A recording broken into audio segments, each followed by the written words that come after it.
The title of this session is STEM and Beyond, Building the Talent Pipeline.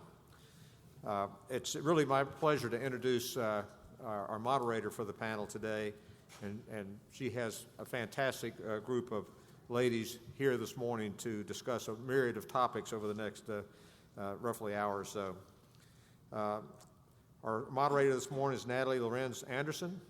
Natalie currently serves as the Vice President for STEM Programs with the Girl Scout National Capital Board of Directors and as the K-12 STEM Outreach Chair for Thomas Jefferson High School Partners Fund. This is a passionate relationship that she has with STEM. She has almost a 35-year background as a cybersecurity, privacy, risk management, and IT business executive, and the last 15 of which were spent as a senior VP and partner at Booz Allen Hamilton. We'd like to especially thank her for her membership since 1985 and her service in many roles within our organization, including a term as the chair for AFCEA International Board of Directors. Natalie is passionate about her work. If you haven't picked up on that already, please join me in welcoming Natalie in the panel today.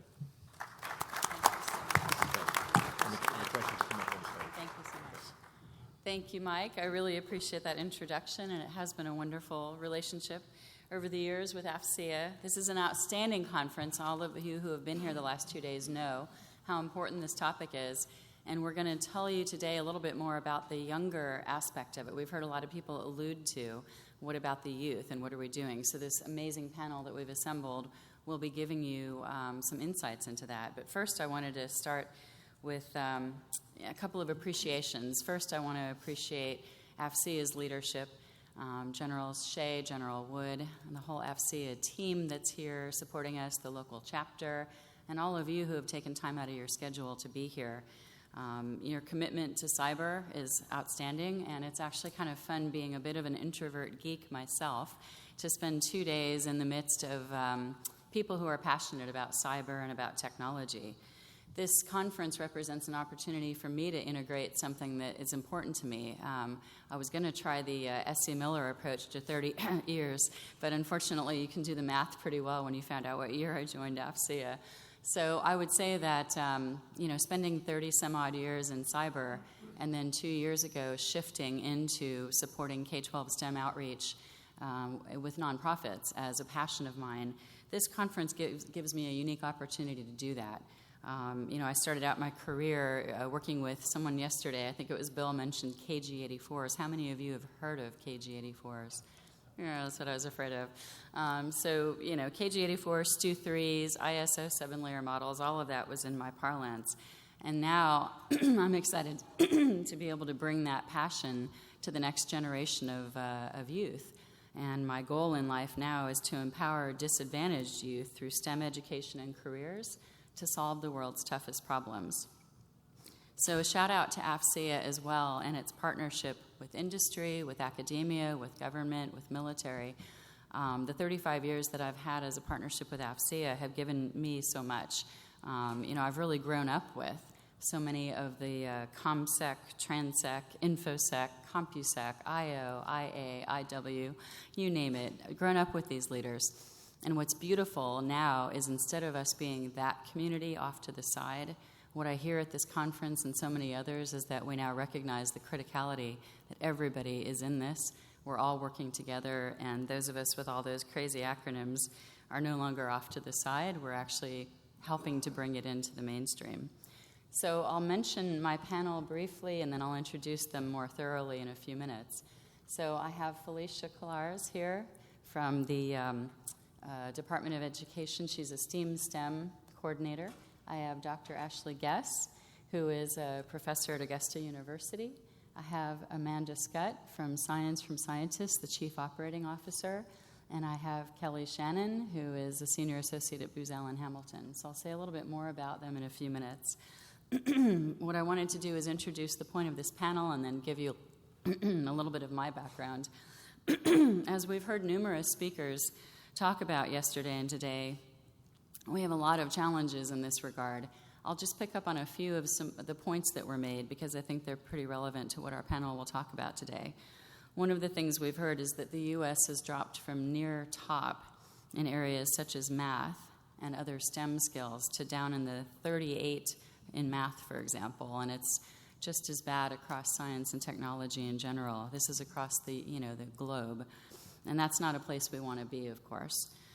Yet math, for example, is a key component in STEM and cyber fields. I know we heard a lot yesterday about kind of the people side of STEM, where it's not only about the math, but it's an important skill to have in most of our computer science and technology fields. And we've also heard numbers from 500,000 to 2.5 million jobs that will need to be filled over the next decade, and we need to have skilled professionals to do that. So our panel is addressing some of the challenges and questions about what's going on. Is it that the student population is falling behind, and why is that happening? Is it that the teachers are not as qualified as they need to be, or trained, or equipped? Do they not have the resources and support they need? Would more time, talent, and treasure from all of us make a difference, and how would that work? And what about girls, underserved minority kids, low-income kids, first-generation kids? To meet those demands of those jobs that need to be filled, we need all kids in. We need to be able to support them, and our panel will be talking about these issues today. So we'll talk about issues and barriers. We'll talk about solutions, more importantly, I think. We'll talk about results and metrics. I've asked the panelists to tell us what are they seeing that's working so that you get a sense for that. We're certainly going to talk about scalability and, of course, partnerships. Every one of you in the room has something to bring to this, and you probably already are doing it if you're in this room. We'd like to talk more about those partnerships. And we'd like to have a charge to the audience to take action. So our panel has deep and broad expertise, and I think you'll be excited by what you hear.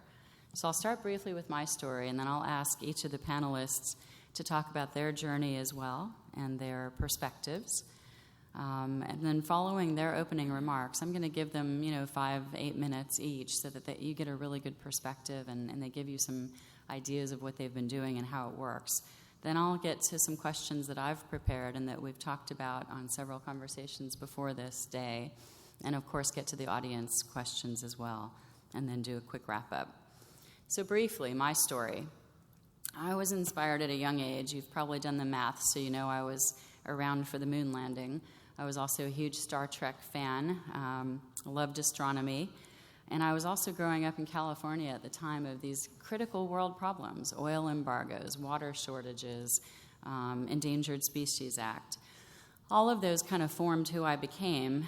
Luckily, I had a lot of support, where a lot of our kids these days don't necessarily. I had encouragement by my mom, by a favorite stepfather, to pursue math and science. I was good at it. I liked it.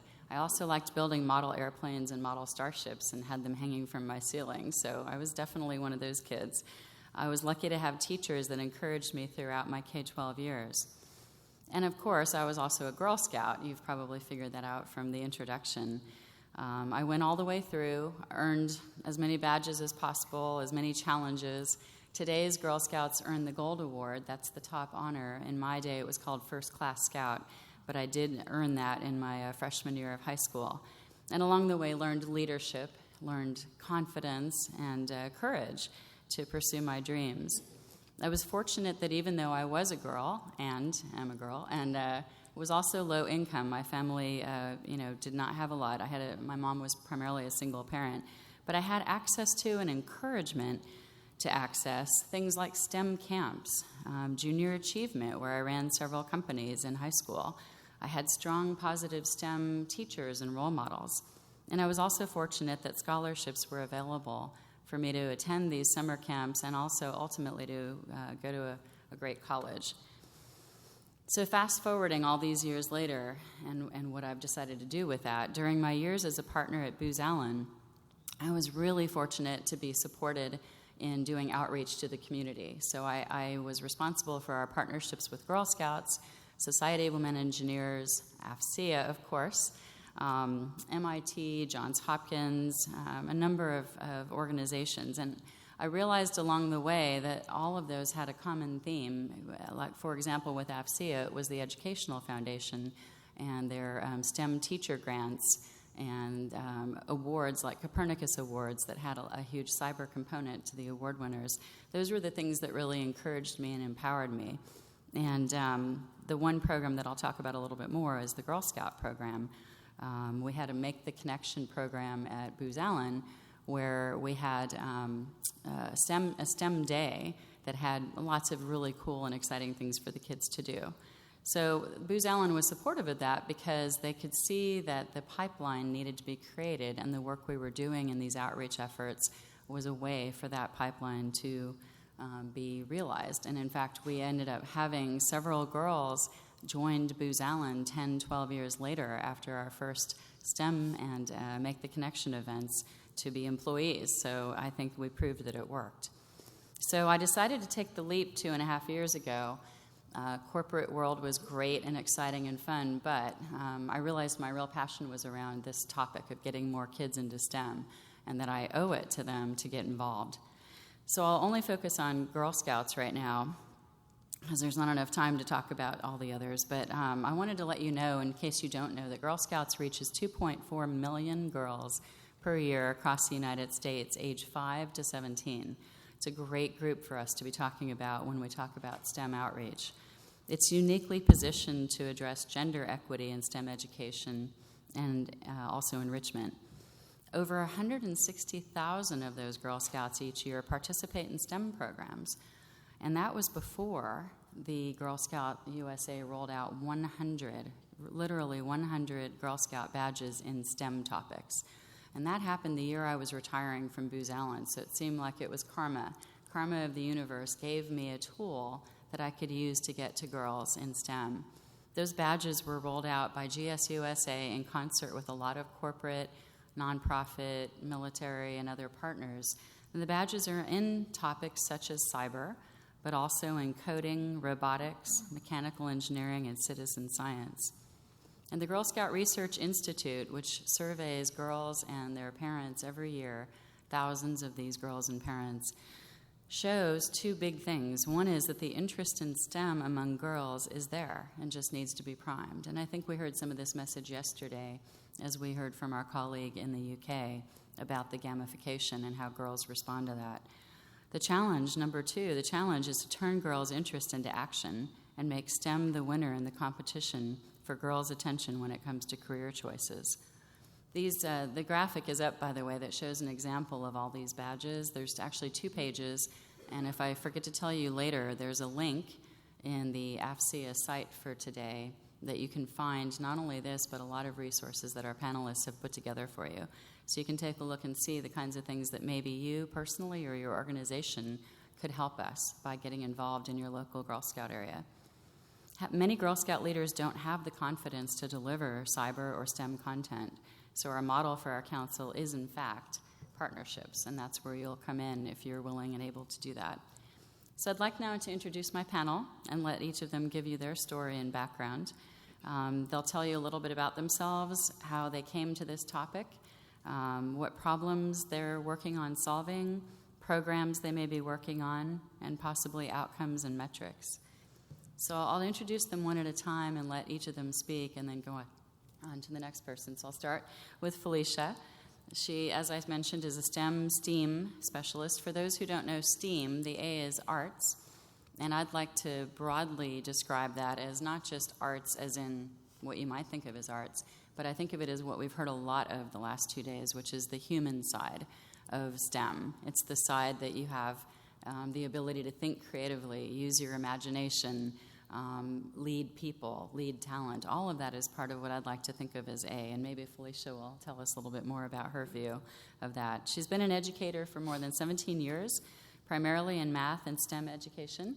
She's a very strong advocate for STEM and STEAM education in the Georgia schools. She works with Georgia Career Technical Agricultural Education, CTAE as it's known here, to promote students in non-traditional careers as well. And I know she'll tell you more about that. She has a master's in math and a specialist degree in educational leadership. And as a fun nugget or fact, she was part of the Strategic Planning Committee for the U.S. Department of Education effort, where they developed a 5-year strategic plan for STEM. And they learned in that that effort that math is a major barrier to having kids be interested in STEM education. And they also learned that we need to start earlier, which, again, many of you have said over the last 2 days, and we concur. We need to start a lot earlier. So, Felicia, please. Thank you, Natalie. I guess I want to first start by saying that this is something that has been a passion of mine since growing up, I guess, in childhood. I came from a family where my father is a chemical engineer, which brought us to the Augusta area. We were originally from Alabama, and my mother is in the medical side. She's actually into nursing. So growing up in a house where my dad's well-versed in the engineering area, it really pushed the math and the sciences from both sides of parent influence. I found that as I started to get into high school, I was always good in math. That was my favorite subject. I loved it. I took as many math courses that I could in, middle school, high school. It was just a passion of mine without my father's influence. He said he had something to do with that, but I beg to differ. But so when it came to decide where do I want to go to college, what do you want to do? And I was like, well, Dad, I really like math, and I want to do something in that. So he was like, oh, great, he's a graduate of the University of Alabama and their College of Engineering. So he was like, great, you're going to the University of Alabama. And we're going to tour. I already got it set up, and you're going to tour the College of Engineering. That's where you're going to go. That's a great place for you. So I said, okay, well, I'll do a tour. So when we went to the university and toured the College of Engineering, I was terrified because there was no one there that I could resonate with. We walked into the classes. It was very male-dominated. I don't think I saw a single female in the program as I was walking and touring the campus. And a lot of times I was like, oh, great, there's someone there that I can resonate with. They actually was just walking by or wrong class and would get up and walk out. So I said, Dad, I don't think this is for me. And he said, well, what do you mean? I said, well, there's no one there that I can relate to. I don't want to go to a university and sit in classes where I'm the only person in the course, that looks like me. When you start talking about look like me, I'm talking about ethnicity and gender. So, that's something that I don't want to do. I'm gonna think about something else as a possibility career choice, or, thinking of other things that I can do. So a lot of my friends were actually going to Augusta University, and I said, well, Dad, I think I can stay close to home, and let me see what I can do at Augusta University. Again, having a passion for the area of mathematics, still not finding my place. So, a lot of my friends were going there. I walked along the campus, and, I said, okay, well, there's a lot of females here, and, people that I can resonate with, friends that are going here, so I'll choose Augusta University as my choice. But I went into Augusta University as an undecided major. Still, how do I plug into my passion? And so when I attended Augusta University, I met a professor, and her name is Dr. Bennett, and she was actually a professor of mathematics. And at that point, that's where the power of influence, she kind of took me under her wings and really gave me that confidence that I was lacking as a high school senior, not finding my place in an area of love and what did I want to do. And even as I journeyed through the Augusta University, I found that what do you do with a degree in mathematics? And a lot of times, the only option that you got as a female, you should go into teaching. Education.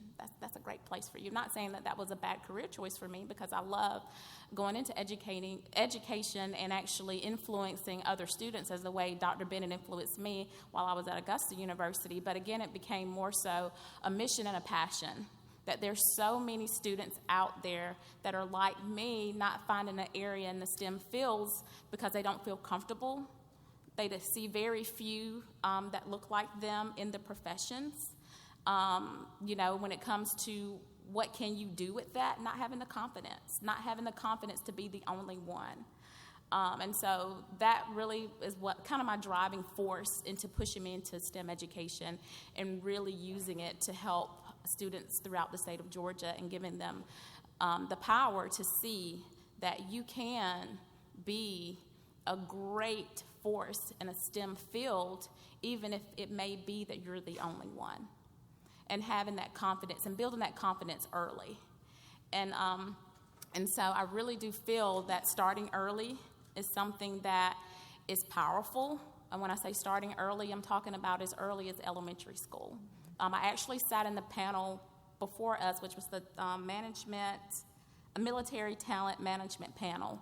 And they were referring to our students having those critical thinking skills. A lot of that was radiating throughout that panel.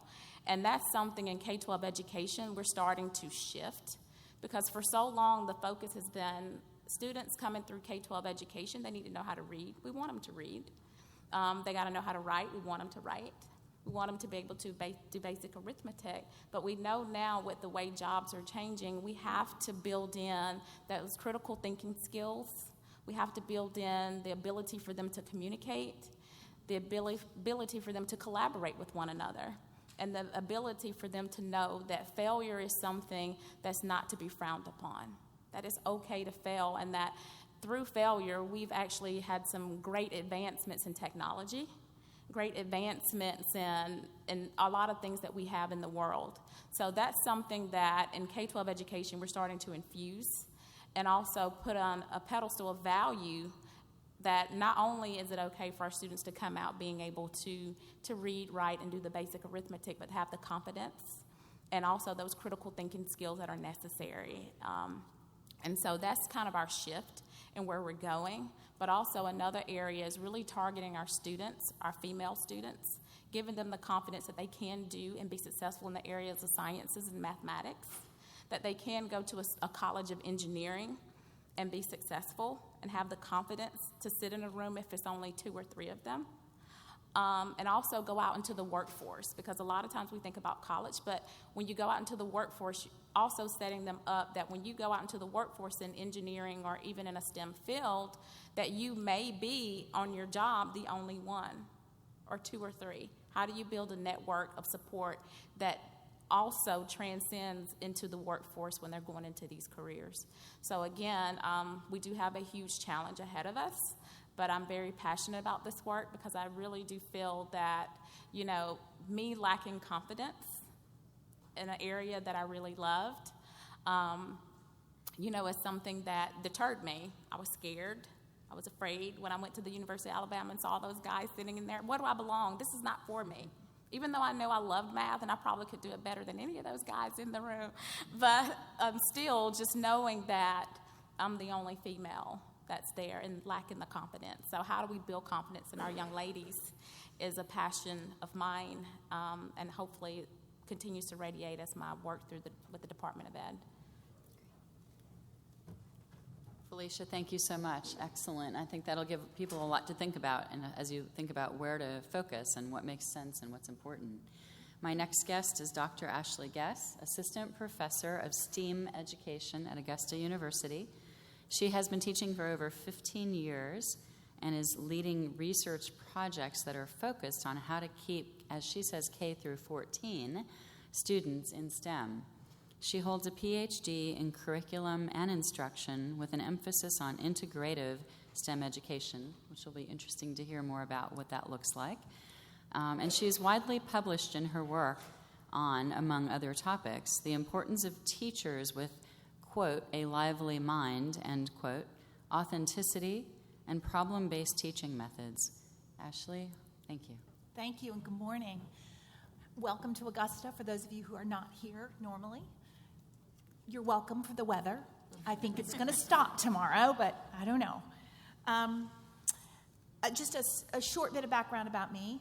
I am older than I look. The reason I bring that up is because I was doing my undergraduate in the 80s, and I wanted to be a musical theater major. And I was intending on doing that.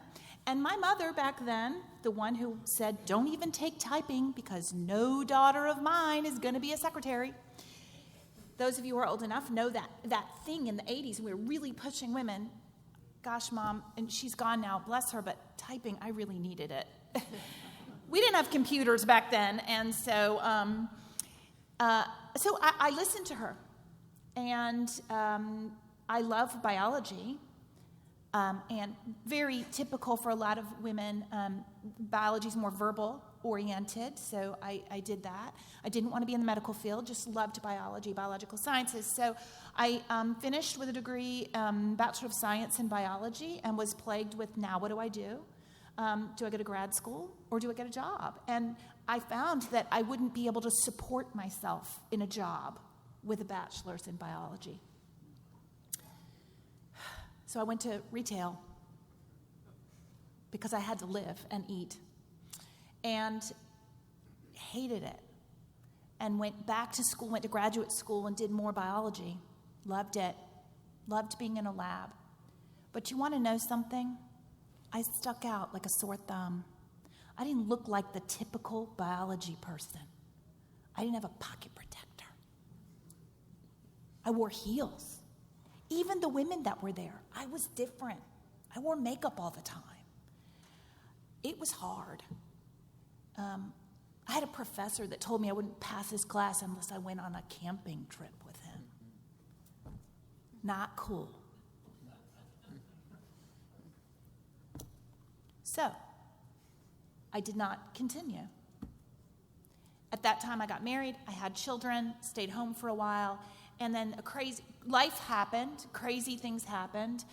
Suffice it to say, both of my children were in a terrible accident, and one of them died 7 times and came back. And I knew then, and their father left. So there I was. Okay, now what do I do?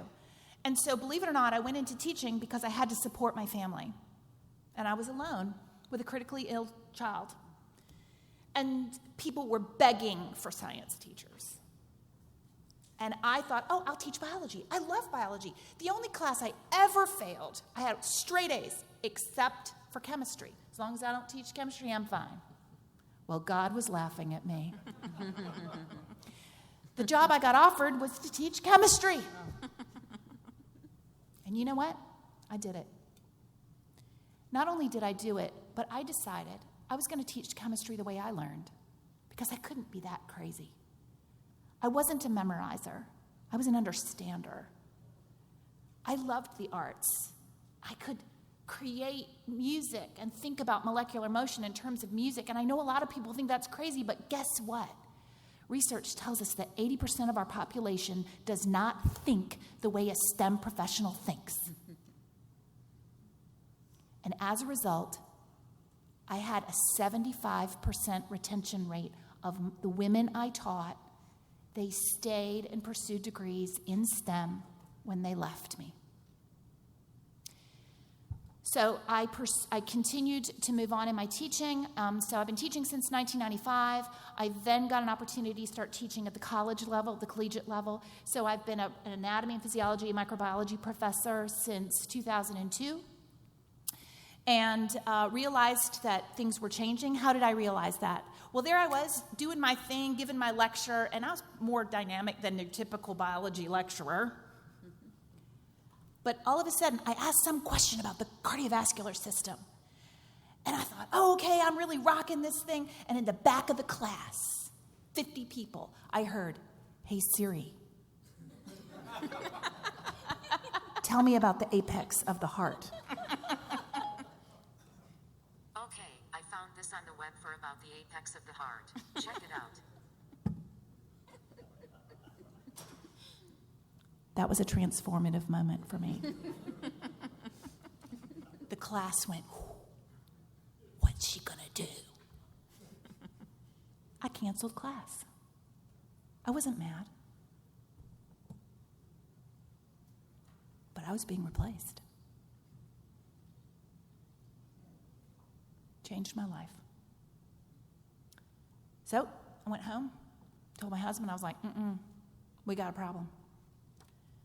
And at the same time as when the housing bubble was bursting, his whole law practice was geared around home closings, and I got an opportunity to go back to grad school to Virginia Tech. One of the only places in our nation that focuses on not STEM not STEM separately, but teaching how we look as STEM as an educational approach to teaching and learning. And so I went there. I worked full-time as a professor. I did grad school, finished my PhD in integrative STEM education. He stayed home. Love him. Our house is not as clean. But we made it work. And so what I'm here to tell you is that STEM is not just science, and STEM is not just math. STEM is an educational approach. And what are we trying to impact through this educational approach? Well, I've learned from my cybersecurity colleagues. Let me just give them a shout out. I did a study on, okay, we need to teach computer science and we need to teach cybersecurity. What is that? We got so much curriculum, but it's not working. Kids are snoozing through the classes. And when they come to us in college, they know nothing. Guess what what was revealed through this study? STEM professionals have lively minds. We need to teach kids how to pivot. How do we do that? Can we do that? The answer is yes. There are educational techniques to do this. We got so much curriculum. Teach the educator how to choose the curriculum, to utilize the tools that you all are helping us provide. Teach them to teach the kids. It's amazing. What else am I learning? I'm learning that most of the time teachers do not use a lively mind themselves. They don't use critical thinking skills themselves. So let's think about the disconnect. I'm going to teach you how to critically think, but I'm not doing it myself. It doesn't work. That's why we're not moving the needle, folks. Billions of dollars in this thing called STEM, and we are sinking. Why? Because we're still doing business as usual. My other passion is reaching all kids. Because just like you heard some of our panelists, if you don't get them in school, the likelihood is the out of school thing, it just trickles down. So you got to impact the teacher to impact all kids. It's got to happen in the day. And that is scary for a teacher because we haven't traditionally taught them how to do that. So bringing teachers in, teaching them how to transform themselves, walking with them through that scary process is critical. And we need business help. The Trump administration and the Obama administration both talked about building ecosystems. It's real. It's real. But here's the problem. Teachers are teachers. They've never been you. Somehow we got to do the Vulcan mind meld. It's not okay for you just to go in and teach their class. You are the consultant. Help them. We need to train teachers to help lead you to do this. The other thing that's come out of a research study of mine is that the authenticity of problems coming from business is critical for teachers and students. Contrived practice problems are not going to get it. If it comes from you, it means more. And I can help you with how to do that. The last thing I wanted to talk to you about is impacting not just self-efficacy, it's an interest of mine, perceived confidence. You heard Felicia talk about that. But the sources of self-efficacy is a thing. Where is that self-efficacy driven from? Did you hear our panelists? What other people said to me? Who looks like me?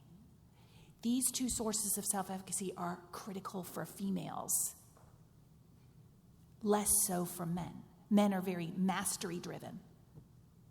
And this should inform us in how we present STEM subjects, because we know it will reach them.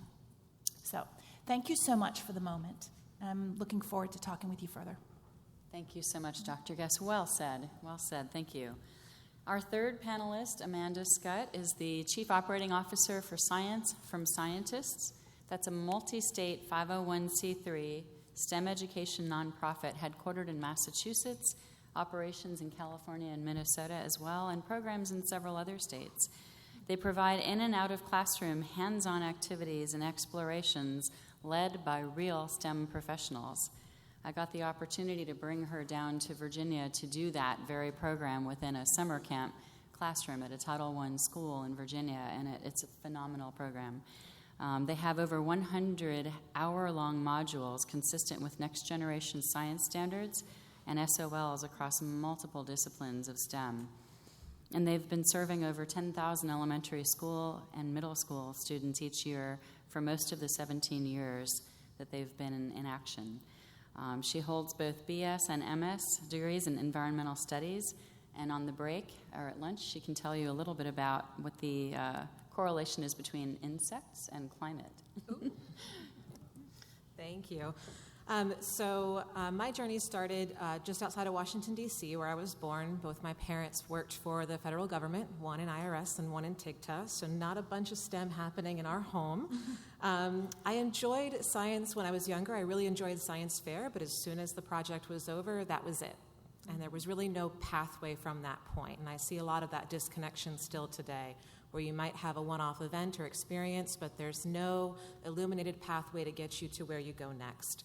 So I was on an English track for a really long time, and I kept bumping into science as something that I really enjoyed and was interested in, especially biology for the reasons mentioned.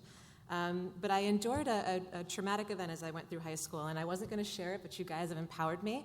I endured a really traumatic sexual assault, and it pulled me out of all of my science classes in high school, and my grades tanked.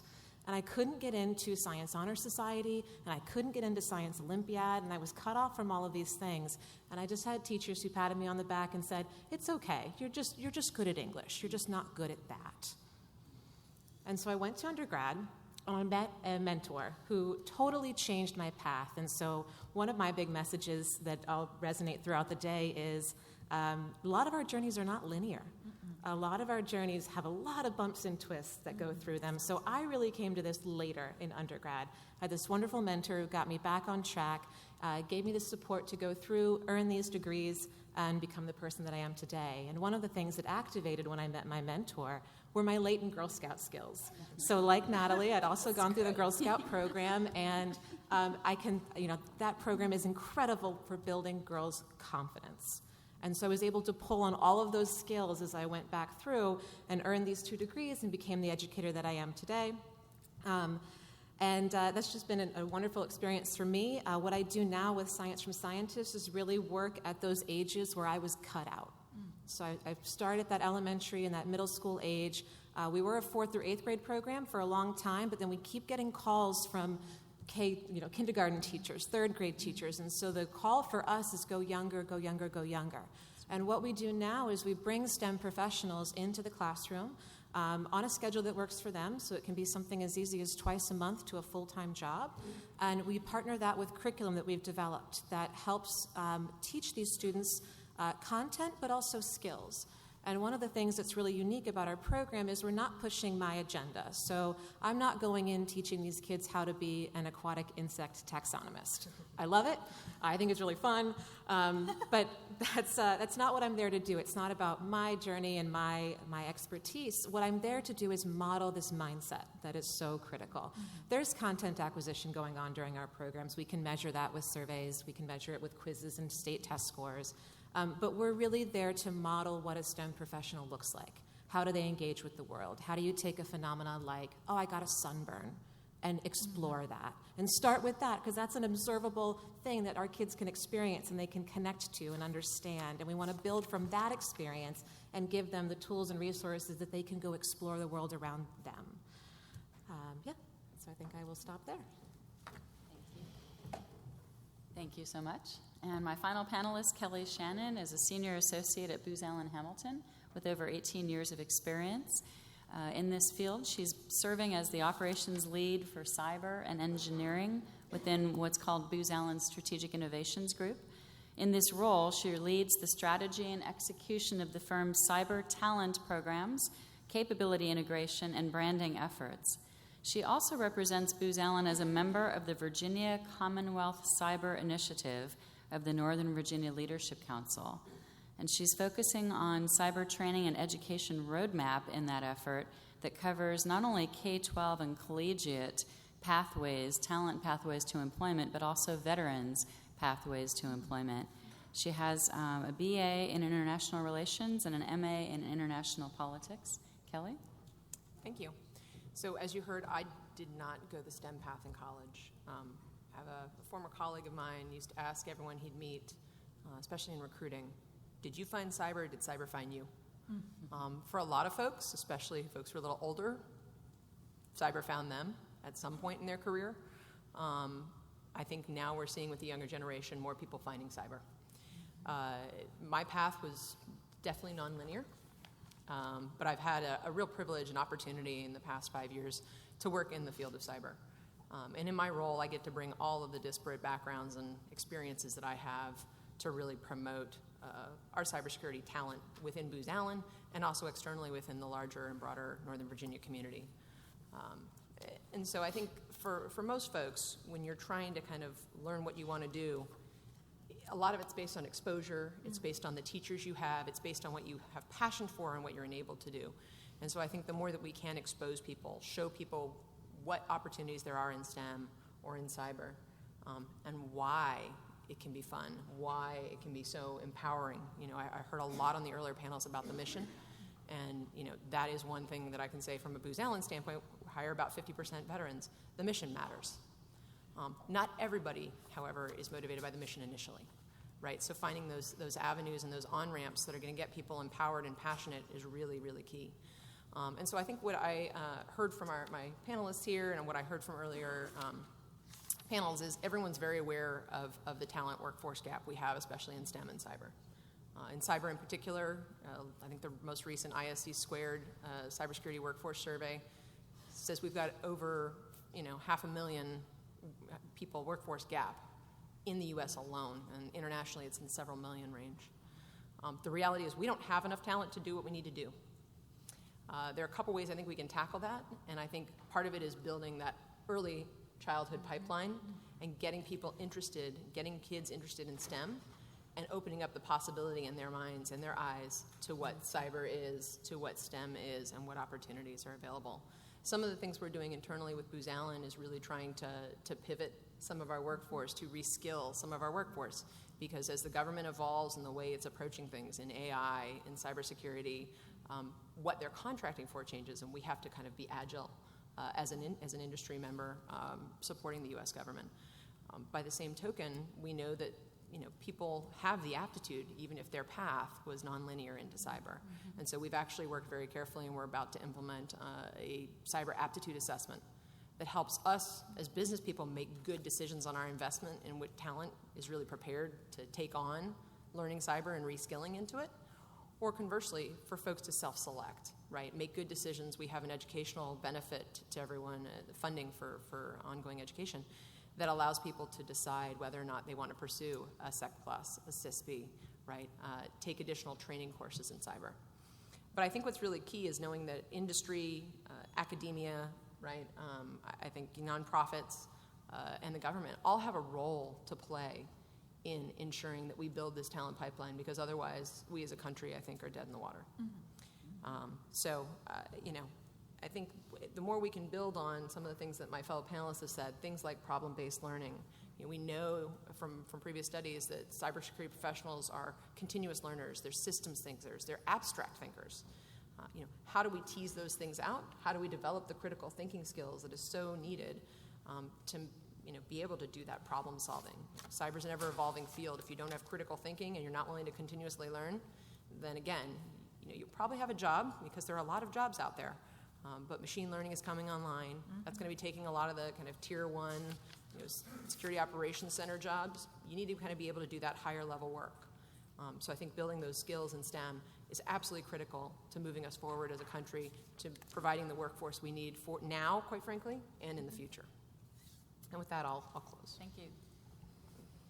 Thank you, Kelly, and thank you to the panel. So we have about 15 minutes or so left. I'd love to see on the screen the questions that are coming in so far.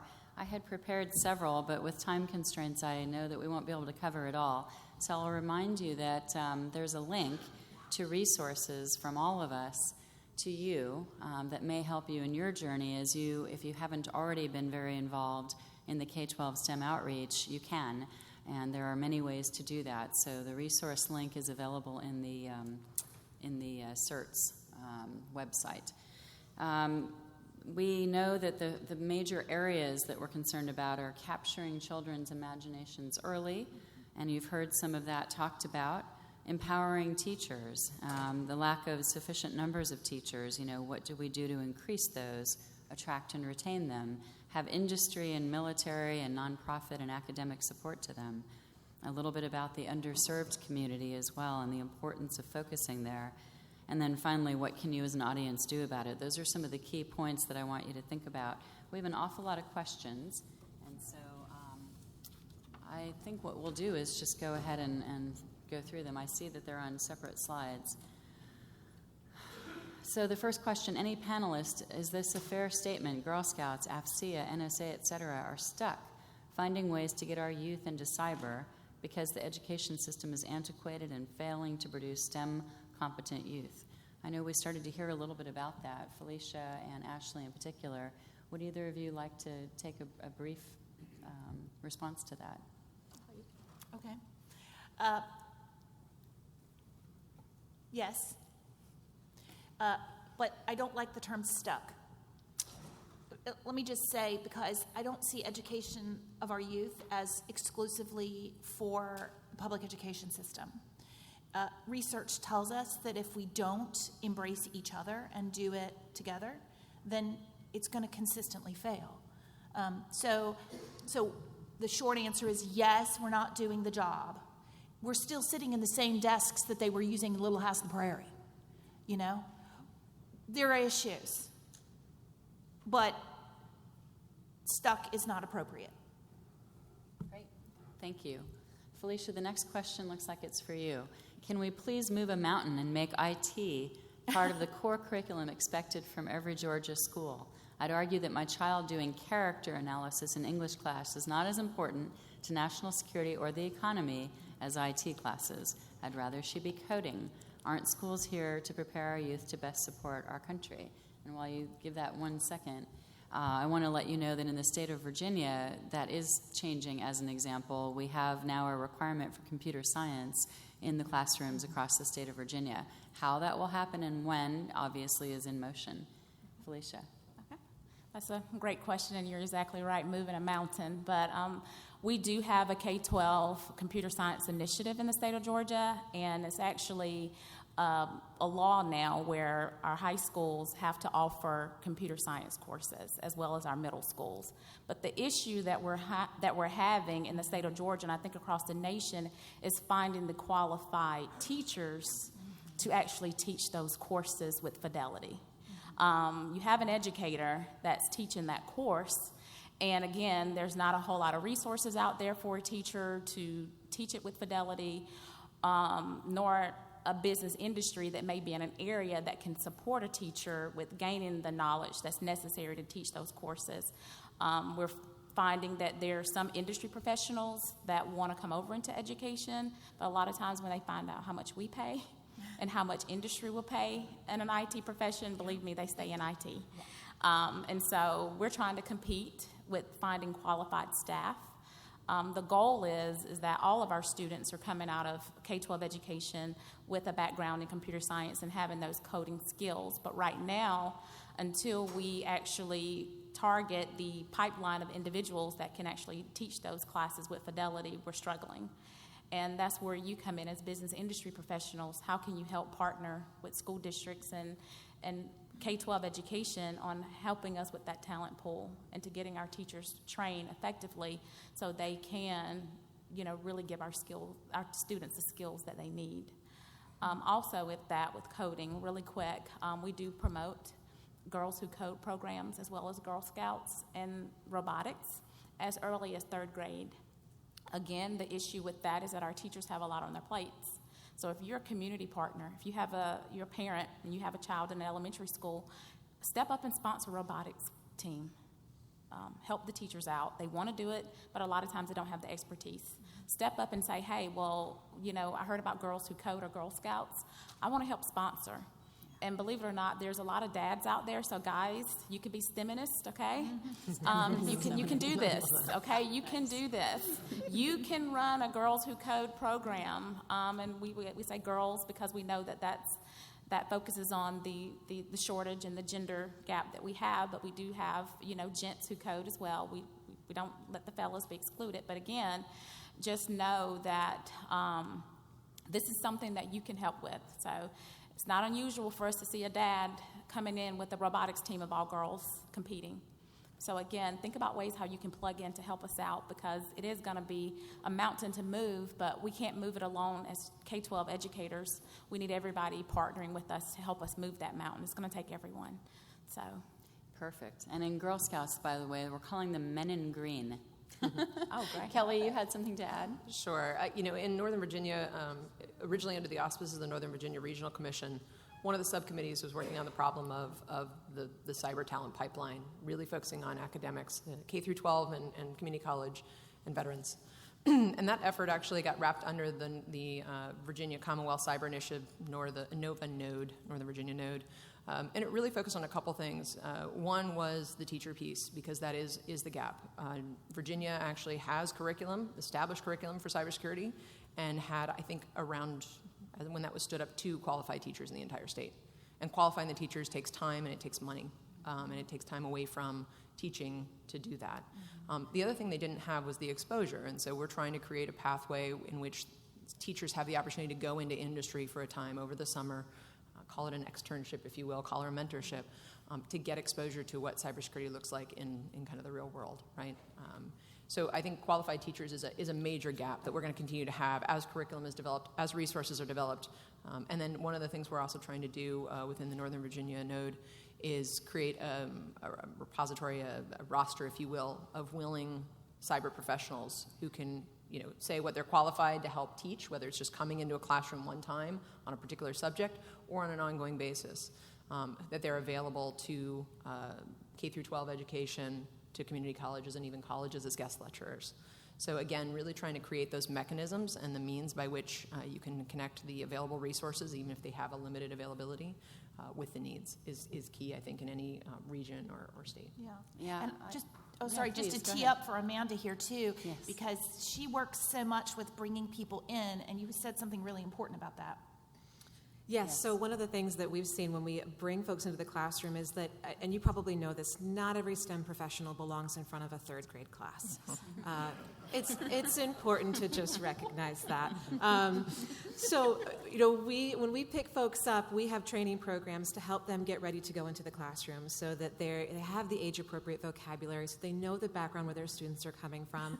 It might be really simple swaps, like if you're making an analogy to swimming, make it to basketball instead. Just where are the students at? How can you reach them as quickly as possible? And one of the things that we've seen, especially when we've got these STEM professionals in supporting teachers, is there's a lot of PD that our teachers can do that take them out and take them to a place and teach them. We find that there's a lot more impact if we follow that teacher back into their space. So we will go back into the classroom, because suddenly the barriers to doing a cool piece of curriculum that you found, you hit your classroom and you're like, the tables aren't in the right arrangement, my smart board is down, I can't do it, I'm going to move back to something that I'm more comfortable with, I'm going to fall back to that. So we follow them back into the classroom, and there's an accountability piece there, but there's also teachers that come back and say, I would have never done it if you weren't there. And so when we're talking about making world-class STEM and helping our students, the teacher support is critical. And it's not just a one-time investment. I really encourage these long-term investments, working with STEM professionals and teachers partnered together. Thank you. Kelly, one more point I'm going on to that? take quick exception to the way the question was phrased or framed, and that it kind of denigrated the character analysis that was done in English class. I would argue that all of our STEM professionals need those soft skills. And in fact, we find it in industry. I know the government has the same challenges. The reality is you need to be able to communicate. You need to be able to write, because it's kind of appalling sometimes how these extremely technical professionals can barely write a sentence at times. So I want to kind of just put a plug in for a balance of soft skills and STEM. I think that's perfect. Thank you so much. We have about 3 minutes left. Rather than trying to do a 1 minute each, I do want to check to see, is there anything else that one of you wanted to make a point that you didn't get to? Otherwise, I'll go ahead and try to summarize what we've said. Anything else, Felicia, on your point of view on that? Because, I think there's a question people will have, and you may be the best to answer it, about going into the classroom in Georgia. How do you do that? How do you work with the schools? I mean, you can't just walk into a classroom. I'm familiar in Virginia with AAAS having the program where you apply to them and they vet you, and then you can go into the classroom and be that STEM professional with obviously constraints, and you have to be sensitive to the teacher and what they're trying to do and all. But is there anything else here in Georgia for those who are local, anything else they should know about in terms of how do they kind of offer to get in the classroom, whether through their organization or individually? A lot of times we say start with the school administrator and speaking with the administrator about intentions and things that your organization or you as a parent or a professional in the community can offer to the school. If it's more so on a larger scale, working with school districts, then we refer industry to speak with the school superintendent, because you want to make sure that your intentions and your goals are in line with the school district's goals and mission that they have set forth. So a lot of times we do say, schedule meetings to speak with school superintendents and building level principals. A lot of times the building level principal will kind of be your go-to if it's a certain school that you're trying to partner with, because they will make sure that what you're doing and what you're bringing to the school will match closely with what they're trying to do as a partnership or as a school community, school district, staying in line with the district mission and vision for that local system. So those are kind of ways that you can get in. Every district has a different policy on protocol with outside visitors coming in and partnering. So again, the superintendent and the building level administrator will be kind of your go-to with working with schools. Perfect, thank you. I know we had so many more questions we didn't get to, as all the panels have had. I believe that the approach will be that I'll answer. Oh, you still a few more minutes? Oh, great, that's actually good. So let me go on for another question or two. I think we talked a little bit about this, but what suggestions do you have for finding funding to support programs for women in STEM? Certainly, there are a lot of mechanisms. There are grant programs. There are, corporations, individuals can provide their funding support. But do any of our panelists want to take this on briefly? Kelly? Sure. So in Northern Virginia, we've got actually the Go Virginia grant, which is actually an educational grant from the state of Virginia. And there are also federal level grants. Now that gets back to those soft skills, because to write a grant, you have to be able to put some sentences together and make a compelling argument. And some of that takes some of the softer skills. So I do think there are also private industry and organizations that provide scholarships, whether that's a scholarship for the school and funding for resources or scholarships for individuals. Those are also available. I think the key is really trying to find the right coalition of folks. Within the Northern Virginia node, using the auspices of the Virginia Commonwealth Cyber Initiative, we've got academia, we've got the startup and VC community, and we've got industry. It's a pretty powerful coalition when you put that together and you create a grant that really brings all of those different perspectives together to say we're really going to tackle this talent pipeline problem. And here are the specific and concrete things we're doing, and here's how it's measurable. Being able to put that in context with the full force, if you will, of the cybersecurity apparatus within the state or local area is very powerful. And so I encourage you to look for those coalitions and take advantage of those federal, state, or private industry grant and scholarship opportunities. I think that's well said. And Amanda, I know you've worked hard to get funding for your programs. Are there any insights or clues about how the audience, from where they sit, could participate? Yeah, so some of the things that we see when we fund our programs, it's a combination of the school districts themselves, the building principals, and their support for curriculum. It may come from the state, but it's often at the principal level. And then what we'll do is go out to companies and see if they want to sponsor a school or support a district in doing the program. And then that resource coming in really helps us to scale that program and bring it to more and more schools. And so connecting for us that company with a school and seeing the impact of our program is one of the ways that we've been most successful. Terrific, thank you. All right, I think we will go ahead and wrap up now. We do, again, have more questions, but we'll answer them, I guess, offline. There's a mechanism for us to do that, and hopefully you all see answers to those. So in closing, we could have probably talked for hours. We talked for hours together in preparing for this, and I believe that you got a lot of the really great nuggets of what we talked about. Our goal was, in fact, to offer insights into the challenges and solutions associated with preparing our young people to be in careers that include STEM and cybersecurity. We urge each of you to get involved if you aren't already in any way that you can, whether it's time, whether it's funding, whether it's your talent, your brain. We urge you to get involved. It's so important. As General Fogarty said yesterday, we need to inspire the imagination of that next generation, and I couldn't have said it better than what he was talking about yesterday. Please join us after lunch in the sessions that you heard about to discuss. In our case, I'll be in the attract and recruit. There's also train and educate, and then there's the retain, those 3 sessions. Please stay and offer your brain power into those. And please thank our informed and passionate panel members once more.